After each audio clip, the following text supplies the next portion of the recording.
Welcome to Masters of Max, a mobile app experience podcast. Please welcome your host, Tom Butta, Chief Strategy and Marketing Officer at Airship. Welcome to another episode of Masters of Max. Today I have the great pleasure of talking with Zach Greenberger. Zach is from Lyft, and he is the Chief Business Officer as well as Head of Partner Experience. Yes, that's correct. I'm a big fan of Lyft. Have been a user, was part of the team that did the early investment in that. I wanted to start this conversation by addressing something that everybody says, but not everybody does. And they always talk about, customer is king.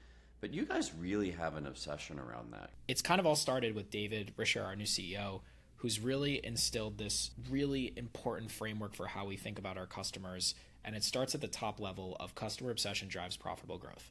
We deeply believe that if you put the customer first and you're really solving for the customer needs, you are going to create a very profitable business. We've launched a lot of new innovations that are deeply focused on addressing exact customer needs that we've been receiving feedback on for years. It's really wonderful that you took the time to listen, and you actually, more importantly, did something about it. The way that I like to look at it is you have a lot of options. You could take a rideshare platform, you could take the train, you can take a taxi. There are a lot of different things that you can do, and our ability to create that trust with our customer is ultimately why they're going to choose us every day. Over the past couple months, we've launched a lot of new innovations within the rideshare space specifically. For example, Women Plus Connect, where women riders can now match with women drivers and vice versa. You can select it as a preference on your app. The driver can make that selection as well. Correct. I love that. That goes both ways. Yeah, which has seen great results.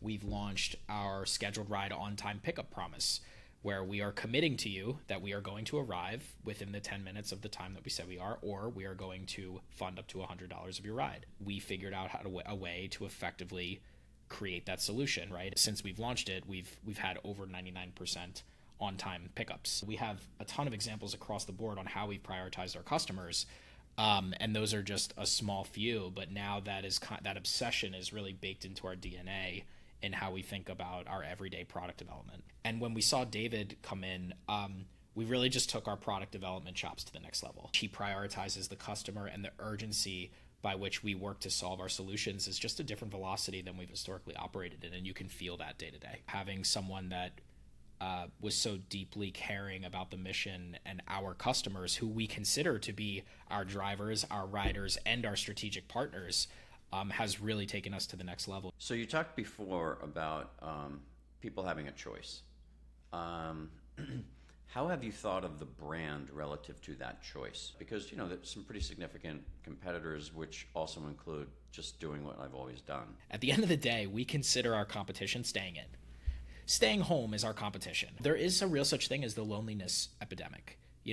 People who are cooped up in their house, they tend to have more stress, they tend to have more anxiety, they tend to not have as close of relationships as they otherwise can and should be. And we believe it's like part of our core DNA and our mission to help connect you and to experiences outside of your home and living your best life. And honestly, that's why my job is so fun, because leading our overall partner ecosystem, our integrated partnerships we have today, for example, with Chase, Delta, Hilton, all the way to how we're thinking about building our ad tech platform, which is designed to empower and enable unique experiences throughout your transportation journey.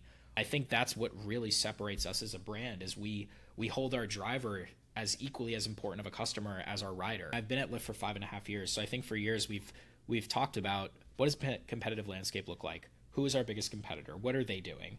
And at the end of the day, what I think we realized is there's such a large addressable market tied to transportation that we don't need to necessarily be fully focused on what our competitor is doing. We need to build exceptional experiences for our customers. And as long as we're treating our customers the way that they should be treated, which is giving drivers the optimal ability to earn as much as they can, while also giving riders the ability to access transportation at a reasonable price in a very fast ETA, we are creating a world where we become part of the fabric of society.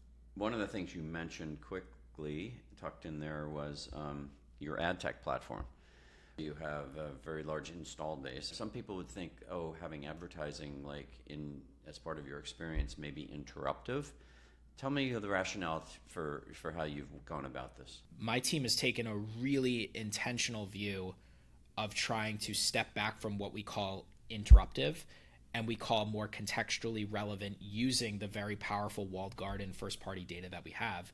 You know, you hear a lot of chatter just generally around the deprecation of cookies and how you're going to be able to think about the future of measurement.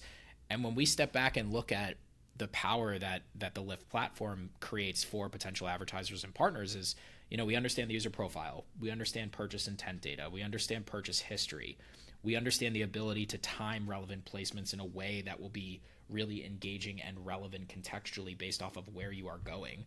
So when you put all of these things together, we have a really powerful ecosystem that not only can help create value for merchants, but can also create value for riders and drivers in helping up-level their transportation journey. The way that we've designed our ad products is that we actually allow a merchant or an advertiser to take over the ride in app or in car.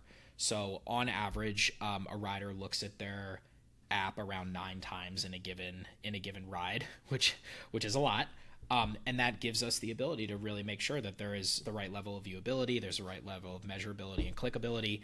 We've seen click-through rates at 10 times industry benchmarks. We've seen viewability rates at 15 times industry benchmark, 5x the industry benchmark on video completion.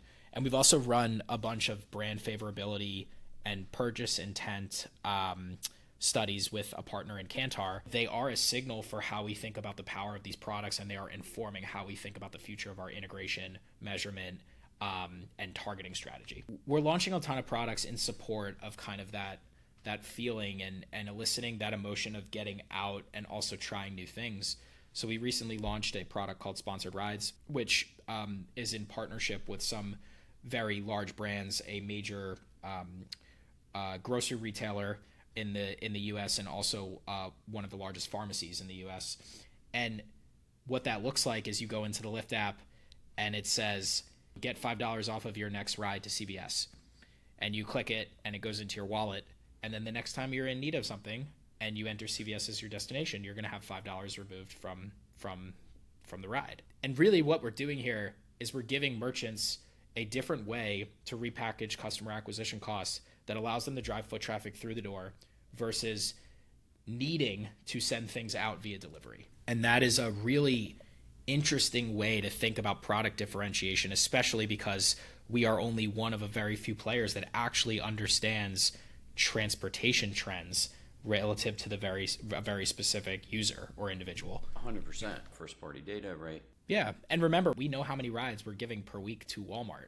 So there are a lot of magical interactions and moments that we can create simply by knowing just that data point, right? So, you know, the main purpose of this podcast is to have people like yourself who work with businesses who have figured out how to, you know, quote unquote, master mobile app experiences. And, you know, our premise, and also the data proves it, is that A, the good stuff's usually in the app, and B, the app customer is typically more valuable than all other customers for most brands. What can you share for others that can help them understand truly how to focus on experience and truly how to master it, given this what was a transactional nature of this app? It's become much, much bigger than that. I think the biggest thing we try and focus on these days is customer first, of course, which I've talked a lot about over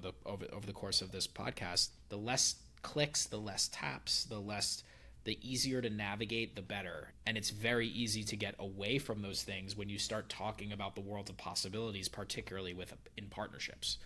So I think that's one of the things that I've been most appreciative of at Lyft is there's like a very keen eye for how do we think about reducing the friction for the customer in a way that they really understand the value that they're getting and they understand how to use the app in a way that's going to enable them to live their best life. Well, Zach, thank you very much. It's been a great pleasure. Thank you, Tom. This has been awesome.